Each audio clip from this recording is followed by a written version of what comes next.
다니엘 1장 8절부터 21절까지 말씀입니다. 다니엘은 뜻을 정하여 왕의 음식과 그가 마시는 포도주로 자기를 더럽히지 아니하리라 하고 자기를 더럽히지 아니하도록 환관장에게 구하니 하나님이 다니엘로 하여금 환관장에게 은혜와 긍휼을 얻게 하신지라. 환관장이 다니엘에게 이르되 내가 내 주 왕을 두려워하노라. 그가 너희 먹을 것과 너희 마실 것을 지정하셨거늘 너희의 얼굴이 초췌하여 같은 또래의 소년들만 못한 것을 그가 보게 할 것이 무엇이냐. 그렇게 되면 너희 때문에 내 머리가 왕 앞에서 위태롭게 되리라 하니라. 환관장이 다니엘과 하나냐와 미사엘과 아사랴를 감독하게 한 자에게 다니엘이 말하되 청하오니 당신의 종들을 열흘 동안 시험하여 채식을 주어 먹게 하고 물을 주어 마시게 한 후에 당신 앞에서 우리의 얼굴과 왕의 음식을 먹는 소년들의 얼굴을 비교하여 보아서 당신이 보는 대로 종들에게 행하소서 하며 그가 그들의 말을 따라 열흘 동안 시험하더니 열흘 후에 그들의 얼굴이 더욱 아름답고 살이 더욱 윤택하여 왕의 음식을 먹는 다른 소년들보다 더 좋아 보인지라. 그래야 감독하는 자가 그들에게 지정된 음식과 마실 포도주를 제하고 채식을 주니라. 하나님이 이 네 소년에게 학문을 주시고 모든 서적을 깨닫게 하시고 지혜를 주셨으니 다니엘은 또 모든 환상과 꿈을 깨달아 알더라. 왕이 말한 대로 그들을 불러들일 기한이 찼으므로 환관장이 그들을 느부갓네살 앞으로 데리고 가니 왕이 그들과 말하여 보매 무리 중에 다니엘과 하나냐와 미사엘과 아사랴와 같은 자가 없으므로 그들을 왕 앞에 서게 하고 왕이 그들에게 모든 일을 묻는 중에 그 지혜와 총명이 온 나라 박수와 술객보다 10배나 나온 줄을 아니라. 다니엘은 고레스 왕 원년까지 있으니라. 아멘. 세계 역사에 좀 관심이 있으신 분들은, 웬만하신 분들은 주후 313년을 기억하시고 계십니다. 이제 대부분이 잘 모르시겠습니다만 그 주후 313년이 뭐가 있었다. 그 밀라노 칙령이라는 게 있었어요. 주후 313년에 밀라노 칙령이라는 게 뭐죠? 로마 제국이 기독교를 종교로 인정한다라는 내용이었습니다.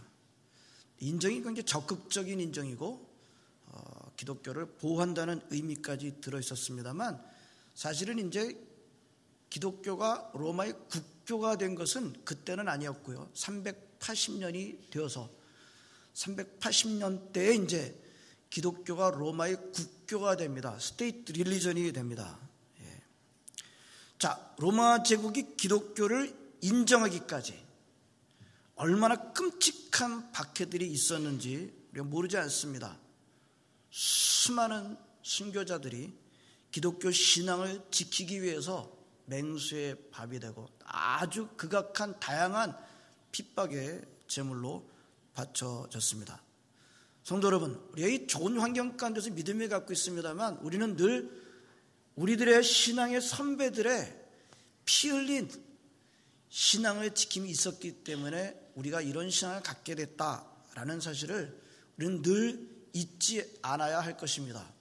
제가 좀 관심이 있어서 우리나라 최초의 순교자 토마스 선교사, 평양 대동강 어구까지 왔다가 도착하자마자 이렇게 순교를 당한 글을 보면서 평양 전도, 평양 선교에 대해서 좀 보게 됐습니다만 여러분, 나중에 평양이 뭐 동방의 예루살렘이다라고 그렇게 됐습니다. 그 이전에는요 어마어마한 또 우리 평양에서 박해가, 이렇게 기독교 박해가 있었다는 것을 우리는 또 기억해야 할 것입니다. 자, 기독교가 로마 제국에서 정식 종교로 인정을 받고 로마 제국의 국교까지 되었으니 얼마나 좋을까요? 그전에는 정말 그 예배하고 찬송 부르고 모여있으면 다 죽임을 당하고 그런 데서 뭐 갑작스럽게 바뀐 것은 아니었겠습니다만 마음껏 하나님을 예배하고 전도하고 기도하고, 아니 이젠 국교가 돼가지고 국가 전체가 하나님 예배하는 일에 앞장선다. 하지만 많은 기독교학자들은 기독교가 로마 제국의 국교가 된 것이 결코 좋지만은 않았다라는 점을 지적합니다. 오히려 기독교가 로마 제국의 국교가 된 다음부터 기독교는 변질되었다. 그래서 313년, 380년은 오히려 기독교 교회의 타락의 원년으로 그렇게 보기도 합니다. 하지만 우리는 이렇게 좋은 점과 좋지 않은 점이 함께 있었다는 것을 우리는 알 필요가 있습니다. 항상 있어 왔던 주제지만 요즘 들어 신학자들의 관심이 더욱더 높아진 주제가 있어요. 무슨 주제인가 하면 교회와 사회라는 주제입니다. 교회와 사회, 이 주제 갖고 고민하지 않으신 분들이 계신가요?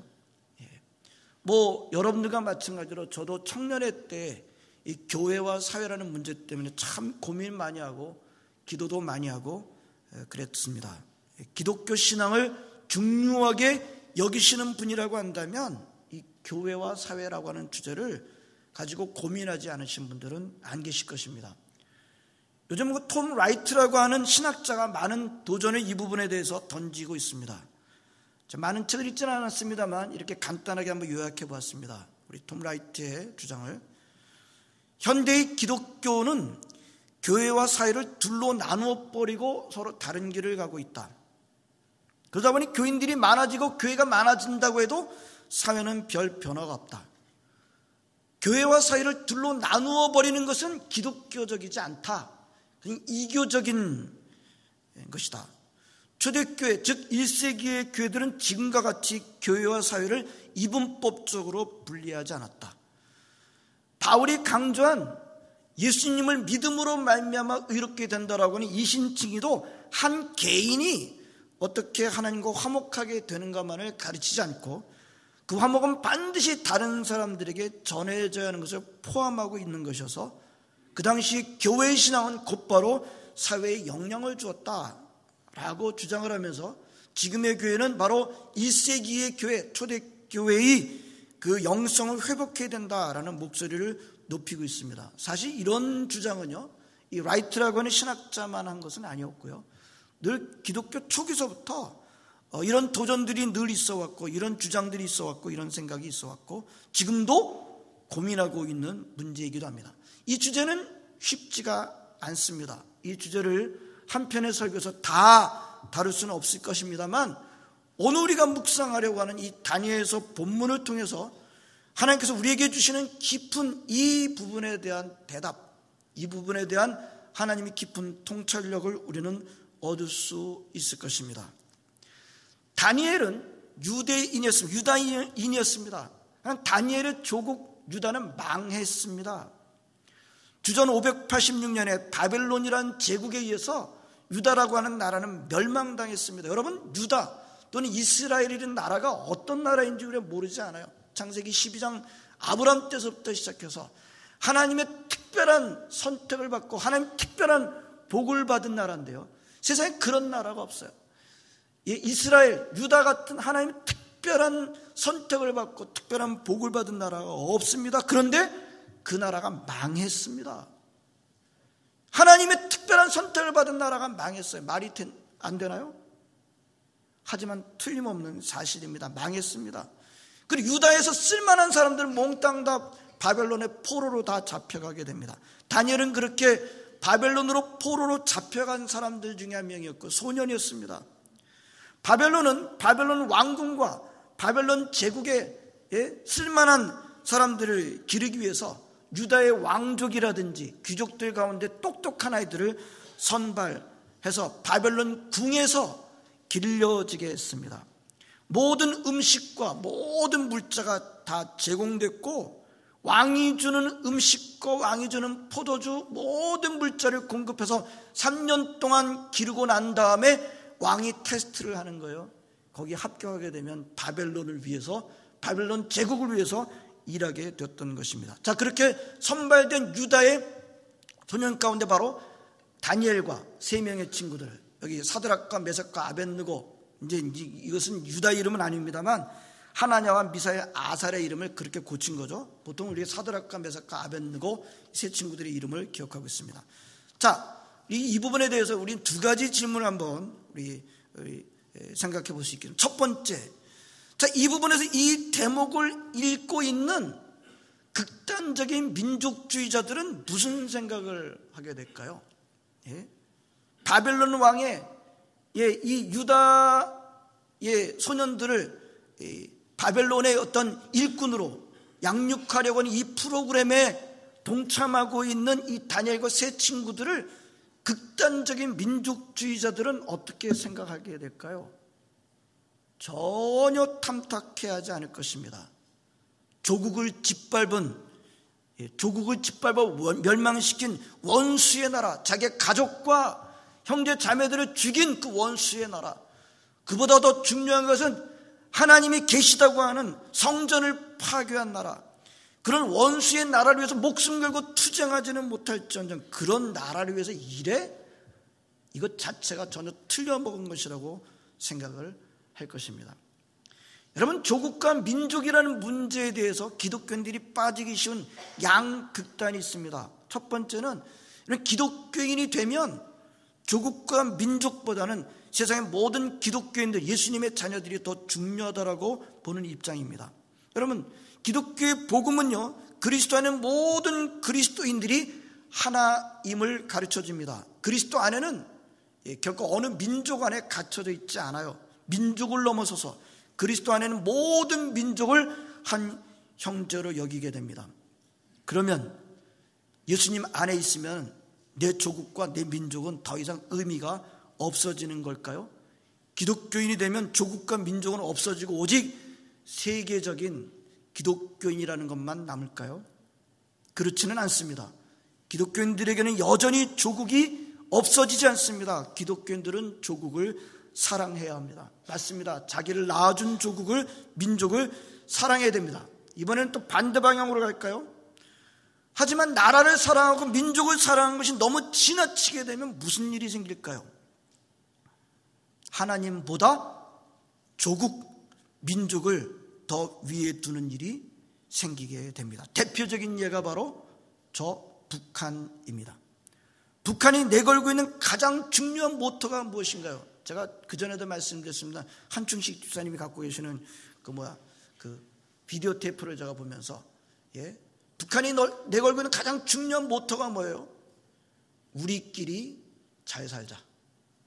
저는 우리끼리 잘 살자는 짧은 문장 하나가 북한의 주체서장을 가장 잘 요약한 정의라고 봅니다. 우리끼리 잘 살자. 북한에서는 하나님이 없죠? 하나님이 계신다고 해도 뭐예요? 우리 밑에 있어요. 북한의 문제는 하나님이 계신다고 해요. 하나님이 안 계십니다만 계신다고 해도 그 하나님은 우리 밑이에요. 민족 밑이에요. 우리가 북한을 문제라고 얘기할 때 가장 중요한 문제가 바로 이 점인 것을 보게 됩니다. 자, 이제 이 점에 대한 오늘 성경의 가르침을 한번 보도록 하겠습니다. 오늘 본문을 통해서 첫 번째로 얻는 교훈은 다니엘과 세 친구들이 자기네들의 조국인 유다를 짓밟은 원수의 나라 바벨론을 위해서 일하게 된 것에 대해서 성경이 뭐라고 말씀하고 있어요? 절대로 잘못됐다? 하나님께서 그거 절대로 잘못된 것이다? 라고 말씀하시고 계십니까? 그렇지 않다는 거예요. 자기가 조국을 짓밟은 나라, 원수의 나라 바벨론을 위해서 일하는 일꾼이 된 것에 대해서 성경은 반대하지 않고, 하나님 반대하지 않고 있습니다. 반대하지 않는 정도가 아닙니다. 오히려 그것이 하나님 뜻이라는 것을 말씀해 주고 있습니다. 여러분 한번 19절 한번 20절 한번 볼까요? 19절 20절 우리 같이 읽도록 하겠습니다. 시작. 왕이 그들과 말하여 보매 무리 중에 다니엘과 하나냐와 미사엘과 아사랴와 같은 자가 없으므로 그들을 왕 앞에 서게 하고 왕이 그들에게 모든 일을 묻는 중에 그 지혜와 총명이 온 나라 박수와 술객보다 10배나 나은 줄을 아니라. 여러분, 나라를 구하려고 목숨 걸고 싸워야 되는 것이 맞다고 생각하게 된다면 그 나라를 위해서 일을 해? 나중에 보니까 3년이 지나고 보니까 바벨론 왕 느부갓네살이 어떤 거요? 가장 측근에다 다니엘과 3명을 두고서 모든 국사를 물어봅니다. 다니엘이 뭐라고 대답할까요? 다니엘이 뭐라고 대답할까요?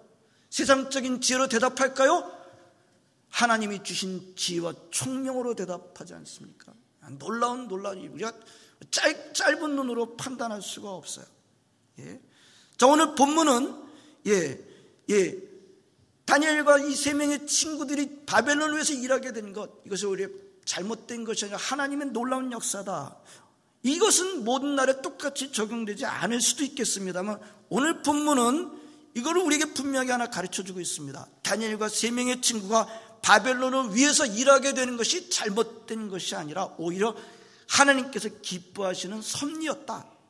두 번째, 자기 조국을 짓밟은 나라를 위해서 일한다는 것이 하나님의 뜻이 될 수 있다는 점을 보았습니다만 사실은 그 다음이 더 중요합니다. 그러면 자기 조국을 짓밟은 나라를 위해서 일한다는 것이 도대체 어떻게 일해야 합니까? 라는 질문이 나오게 되는, 오늘 그 대답을 우리는 또 본문을 통해서 볼 수가 있어요. 바벨론 왕은 이 유다의 엘리트들을 철저하게 바벨론화 시키려고 합니다. 바벨론 스타일로 완전히 만들어버리겠다고 하지 않습니까? 왕이 그 먹는 음식까지 다 정해줍니다. 포도주를 정해줍니다. 모든 물자를 다 바벨론식으로, 바벨론 문화 속에 푹 젖어서 바벨론화 시키려고 합니다. 예. 근데 오늘 거기서 일꾼으로 쓰임받게 되는 이 다니엘과 세 친구들이 놀랍게도 뭘 거부하죠? 왕이 주는 음식을 거부합니다. 그것이 8절에 이렇게 기록하고 있습니다. 다니엘은 뜻을 정하여 왕의 음식과 그가 마시는 포도주로 자기를 더럽히지 아니하리라 하고 자기를 더럽히지 아니하도록 환관장에게 구하니, 왕이 제공하는 음식을 먹지 않는다, 먹지 않기로 거부한다. 무엇을 의미하죠? 무엇을 의미하는 거예요? 나중에 우리가 읽었습니다. 환관장도 얼굴이 초췌해지면 자기는 어떻게 된다고요? 목이 날아가는데, 왕이 주는 음식을 거절한다. 이게 뭐예요? 이건 죽기를 각오한 거예요. 그냥 프레퍼런스, 그냥 좋아하고 안 좋아하고, 왕이 주는 음식은 내가 좋아하는 음식이 아니니까 안 먹겠습니다, 그 정도가 아니잖아요. 왕이 주는 음식을 먹지 않는다는 얘기는 목숨을 거는 겁니다. 바벨론 제국의 왕 앞에서 왕이 주는 음식을 거절한다. 이건 목숨을 거는 거예요. 자, 이 부분에서 이렇게 생각하시는 분들이 계실지 모르겠습니다. 아니, 원수의 나라에서 일할 것을 받아들였다면 그까지 왕이 주는 음식 먹는 게 뭐가 문제가 돼? 어차피 일하기로 했는데 왕이 주는 음식 먹는 게 뭐가 문제가 돼? 이거야말로 예수님이 말한 대로 낙타는 삼키고 하루살이는 걸러내는 것 아닌가? 라고 생각하시는 분이 계시겠지 모르겠습니다. 그러나 다니엘과 그 세 친구들은 정반대로 판단을 했습니다. 원수의 나라에서 일하는 것이 문제가 안 되고 그날의 왕이 주는 음식을 먹는 것이 문제다고 오히려 생각을 한 것입니다. 그 음식을 먹는 것은 뭐예요? 뭐라 그랬어요? 자신을 더럽히는 일이다. 더럽힌다는 게 무슨 뜻일까요? 그 음식이 좀 깨끗하지 못한, 위생적으로 깨끗하지 못하기 때문에 그 음식을 안 먹겠다는 뜻입니까? 그런 뜻이 아니라 영적으로 그 음식을 먹게 되면 더럽혀지게 된다라는 것입니다. 다니엘과 세 명의 친구들이 그 음식을 먹으면 자기의 영이 더럽혀지게 된다는 것이 왜 그랬는지는 다양한 설명들이 있습니다. 한 설명 갖고는 다 설명이 잘 안 돼요. 먼저 그때 바벨론에서 주는 음식 가운데 돼지고기가 들어있을 거예요. 기름진 음식 가운데 대표는 돼지고기겠죠. 돼지고기는 율법이 금하는 음식입니다. Ceremonially unclean, 정결 음식이 아니에요. 근데 포도주는 안 먹을 필요 없잖아요. 포도주는 율법이 금하지 않았어요. 어떻게 설명할 수 있을까요? 그 다음번에 그 음식들이 전부 다 이방신들에게 다 바쳐진 음식들이라, 고기만 바쳐진 게 아니라 야채도 바쳐졌어요. 야채는 먹었잖아요. 어떻게 설명할 수 있을까요? 충분하지 않아요. 또 이런 설명도 있습니다. 다른 포로들은 전부 다, 잡혀온 포로들은 전부 다 가난해서 못 먹고 있는데 자기네들은 왕궁에서 그 기름진 음식을 먹고 있는 것이 안 맞다고 생각한 적도 있다는 것입니다. 여러분, 한 설명으로 충분하지 않습니다만 다 종합해서 이해하는 것이 좋겠습니다만 그냥 본문대로 이해하시는 것이 좋겠습니다. 다니엘과 그 친구들은 왕이 주는 음식을 먹는 것이 어떻다고 판단한 거예요?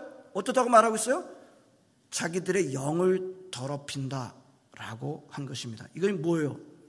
궁극적으로 우리가 왕이 주는 음식을 먹는 것은 우리의 하나님과의 관계하는 그 영이 더럽혀지게 된다. 그 뜻은 뭐냐면 하나님의 영광을 가리는 것이 된다라고 판단한 것입니다. 자, 그래서 그 다음에 이제 환관장에게 부탁합니다. 근데 환관장이 놀랍게도 다니엘의 편을 들어줘요. 오늘 우리 9절 말씀 보게 되면 하나님께서 그렇게 하셨다라고도 말씀하시고 계시는데, 제가 볼 때는 다니엘과 3명의 친구들이 그만큼 훌륭했다는 것을 또 보여주는 것이기도 합니다. 근데 환관장이 다니엘의 요청을 들어주는데 그것도 고충을 또 토로합니다.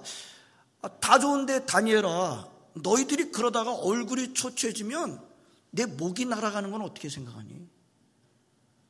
이거는 반대를 위한 반대가 아니라 다니엘의 편을 들어주면서, 야, 니네들이 얘기 들어주는 건 나도 좋은데 니네도 얼굴이 초췌해지게 되면 내 목이 날아가. 그 왕의 명령이 지켜지지 않을 경우 그 당시에 어떤 일이 일어나는지 우리가 모르지 않지 않습니까? 환관장의 솔직한 이 토로 앞에 다니엘이 이런 제안을 합니다. 우리한테 10일 동안만 채식을, 야채만을 먹게 해주시고 다른 소년들은 전부 다 왕의 짐이 그 기름진 음식을 먹게 하고 난 다음에 비교해 주세요. 그러고 난 다음에 알아서 하세요. 알아서 하라는 그 말 가운데는 뭐가, 만약에 그럼에도 불구하고 우리 얼굴이 초췌해지게 된다고 한다면 그냥 왕이 주는 음식을 먹겠습니다 라고 하는 그런 뜻일 것입니다. 환관장이 그 제안을 받아들입니다. 그리고 10일 동안 야채만을 줍니다. 결과가 어땠어요? 예? 왕의 진미를 먹은 소년들하고 10일 지나고 난 다음에 다니엘과 세 친구들 딱 비교해놓고 보니까 어때요? 다니엘과 3명의 친구들 얼굴이 기름이 줄줄줄줄 흐르는 거예요. 와, 예? 내가 이 친구들의 요청을 받아둬도 되겠구나 라면서 그대로 받아주고, 왕의 진미에서 다 빼고 그 다음에 포도주도 빼고 채식만을 이렇게 주게 됩니다. 결과는 노 프라블럼만은 아니에요. 결과가 아무런 문제가 없었다? 그 정도가 아니에요. 그 다음에 기록한 기록은 뭡니까? 17절 이후에, 예? 그냥 노 프라밀 정도가 아니라 하나님께서 하나님의 영광을 지킨 그 소년들에게 어떻게 하셨다고요? 큰 은혜를 베푸셔가지고, 예? 모든 학문을 깨닫게 해주시고 서적을 깨닫게 해주시고 지혜를 주시고, 다니엘은 어땠다고요? 모든 환상과 꿈을 깨달아 알 수 있는 능력을 더해주십니다. 3년이 지나가지고 이 4명의 소년들을, 예, 바벨론 왕 앞에서 딱 놓고 테스트를 하는데, 바벨론 왕 느부갓네살이 딱 보니까 이 4명의 친구들 뛰어나고 엑설런트 한 거예요. 탁월한 거예요. 그런 4명의 친구들을 자기 옆에다 두고 모든 국사를 다 물어보게 됩니다. 예. 더 이상 얘기 안 할게요. 왕이 모든 국사를 바로 이 다니엘과 세 친구들에게 물어보게 됩니다. 그 다니엘이 뭐라고 대답했을까요? 예? 자기가 그 자리에는 하나님까지 왔지만 하나님 말고 다른 얘기를 했을까요? 하나님께서 주시는 지혜와 총명으로, 예, 그 왕에게 모든 대답을 하지 않았을까요? 바벨론의 최고의 고수들보다, 바벨론에서 가장 내로라는 고수들보다 10배는 더 지혜로웠다. 좀 더 보도록 하겠습니다. 우리는 오늘 본문에서 많은 도전을 받게 됩니다. 처음에 제가 교회 사회라는 주제가 여전히 우리가 사는 이 시대에 많은 도전을 주고 있다. 한번 우리 자신을 한번 돌아볼까요? 우리가 살고 있는 호주 땅은 전 세계에서 가장 자유지수가 높은 나라 가운데 하나입니다. 종교의 자유는 말할 것도 없고 다른 사람들한테 피해를 주지 않는 한 그야말로 가장 큰 자유를 누릴 수 있는 나라가 호주입니다. 상당한 기독교 정신을 가지고 있습니다. 여러분, 우리 이 땅에 살면서 기독교 정신으로 살아가는데 걸리적거림이 있으시던가요? 예. 제가 사우디아라비아, 이번에 두바이 가서 사우디아라비아 선교사님 만나는데, 사우디아라비아는 북한하고 똑같더군요. 예? 교회 예수 믿는 것 전혀 안 돼요. 모일 수 없어요. 비밀스럽게 모입니다. 발각되면 다 추방이에요. 예? 옷도 무슬림식으로 입어야 되고 결코 교인이라는 것을 드러낼 수 없습니다. 여러분, 호주 땅에 살면서 우리가 그런 방해를 받아보신 적이 있나요? 무슨 걸리적거림이 있나요? 오늘 본문의 다니엘처럼 조국이 망한 것도 아니고 우리 포로로 잡혀 사는 것도 아니고 우리의 영을 더럽히는 음식을 먹으라는 강요를 받지도 않습니다. 다니엘의 경우는 비교도 안 될 정도 우호적인 환경 속에서 살고 있습니다. 하지만 우리가 여기서 기독교의 가치를 더 잘 지켜가고 있는가? 우리가 이 기독교로 사회를 변화시키는 일을 더 잘 하고 있는지 우리 자신에게 물어본다면 우리는 고개를 떨굴 수밖에 없을 것입니다. 오늘 교훈이 무엇입니까? 첫 번째, 환경 탓하지 말자라는 것입니다. 그 어떤 환경 가운데서도, 여러분, 어떤 환경 가운데서도 믿음을 지킬 수 있다는 것입니다. 나는 이렇기 때문에, 나는 저렇기 때문에 못했습니다, 못하겠습니다 라고 변명할 수 없다는 것입니다. 한국에 뭐 금수저, 흙수저, 무수저, 우리 환경 탓할 수 없어요. 어떤 환경 가운데서도 믿음을 지킬 수 있다는 것입니다. 그리고 모든 사람들이 내가 처한 환경이라면 못할 거라고 단정해서도 안 됩니다. 다니엘을 보시기를 바랍니다. 새 친구들을 보시기 바랍니다. 아니, 기독교 역사적으로 더 악한 극악한 환경 가운데서도 믿음을 지킨 사람들이 많습니다. 히브리서 12장은 뭐라 그래요? 구름같이 허당한 증인들이 있대요. 우리 기독교, 한국의 기독교 역사를 보더라도 믿음을 지키기 위해서 피를 흘린, 우리 개신교는 많이 흘리지 않았습니다만, 그럼에도 불구하고 믿음을 지키기 위해서 정말 고생하고 핍박당한 사람들이 얼마든지 있습니다. 그런 사람들의 고생과 그런 사람들의 피를 잊어서는 안 될 것입니다. 내가 처한 환경이라면 못한다고 단정하지 마십시다. 중요한 것은 우리가 어떤 것은 받아들이고 어떤 것은 받아들이지 말아야 되는지 오늘 잘 말씀해 주고 있다 그랬어요. 심지어 원수의 나라를 위해서 일하는 것조차도 하나님 뜻을 거스르는 것은 아닐 수도 있다. 원수의 나라에서 일하는 것조차도 하나님의 영광을 드러내는 것일 수 있다. 우리 이 다니엘의 경우를 보시지 않습니까? 극단적 민족주의자들은 바로 이 점에서 다 넘어졌어요. 저 북녘의 사상과 지도력이 이 점에서 넘어져 있지 않습니까? 저는 정말이지 여러분도 똑같은 마음입니다. 간절하게 기도합니다. 하나님의 은총을 입은 남한은 저 북한에 넘어지며 함께 넘어지지 않게 되기를 바랍니다. 하나님은 우리 위에 계십니다. 아멘. 하나님은 민족 위에 계십니다. 아멘. 우리가 민족과 우리를 사랑합니다만 하나님은 우리 위에 계시고 민족 위에 계십니다. 그러나 그 다음이 더 중요하다고 했습니다. 심지어 원수의 나라에서 원수의 나라를 위해서 일한다고 해도 반드시 어떤 일이 되어야 된다고요? 하나님의 영광을 드러내는 일이어야 합니다. 이것이 가능합니까? 우리가 오늘 본문을 통해서 보지 않았습니까? 이 다니엘과 세 친구들을 한번 보시길 바랍니다. 포로들이었습니다. 원수의 나라를 위해서 일합니다. 하지만 그렇다고 해서 바벨론의 모든 것들을 다 찬양하고 쫓아가지는 않았습니다. 하나님의 영광에 대한 도전이 왔을 때 그들은 목숨을 걸었습니다. 왕의 진미를 거절한 것은 바로 그런 의미입니다. 나라를 지키려고 목숨을 걸기보다는 하나님의 영광에 대한 도전에서 목숨을 걸었다는 것을 유념하시기를 바랍니다. 주님의 자녀들은 하나님의 영광에 대한 도전에 모든 것을 걸어야 할 것입니다. 누구나 결정적인 순간이 있습니다. 믿음은 평소 때에도 중요합니다만 바로 결정적인 때가 중요하죠. 평소 때 자라하다가도 결정적인 위기에서 하나님의 영광을 가리게 된다고 한다면 그 전에 모든 믿음들은 다 의미가 없게 되고 말 것입니다.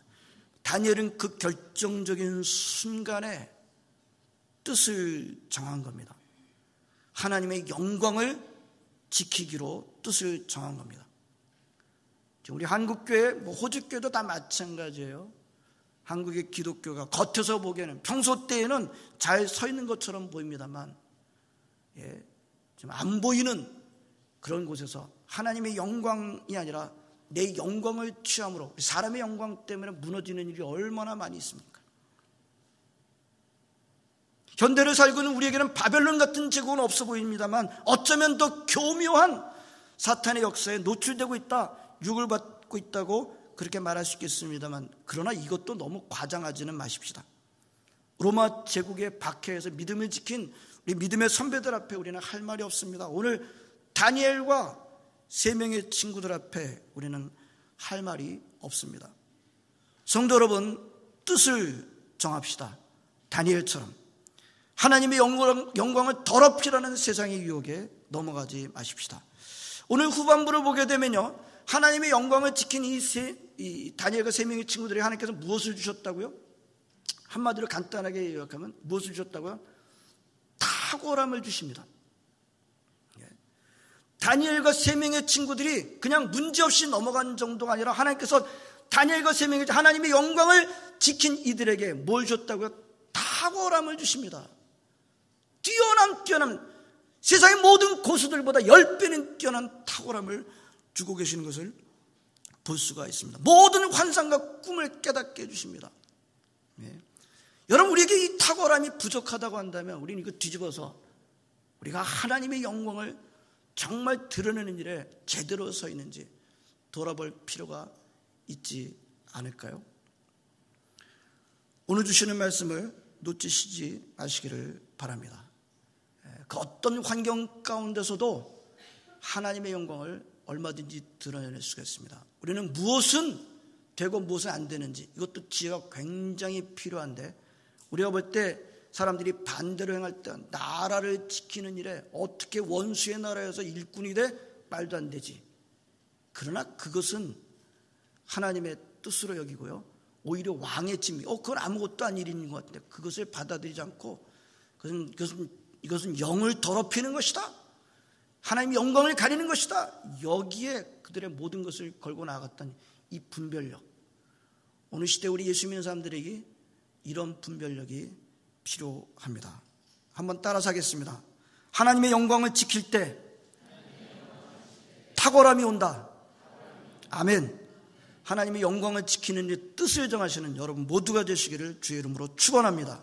기도하시겠습니다. 하나님 감사드립니다. 오늘도 저희들로 하여금 주의 전에 나와 함께 예배드리는 기쁨을 얻게 해주심을 진심으로 감사를 드립니다. 오늘 하나님 아버지, 우리가 이 다니엘 그 세 친구들을 보면서 우리 옷깃을 여미게 됩니다. 하나님 아버지, 그 어떤 환경 가운데서도 하나님의 영광을 드러내는, 가리지 않는 우리 주의 자녀들 되게 하여 주옵소서. 하나님의 영광을 온전하게 드러나게 될 때 탁월함을 주시고 그 탁월함으로 말미암아 영향을 끼치게 될 줄을 믿사오니, 하나님 우리에게 이런 하나님 아버지 영광을 드러내는 일에 붙잡혀 있는 그런 하나님 아버지 믿음으로 저들을 붙들어 주시기를 원합나이다. 예수님의 이름으로 기도합나이다. 아멘.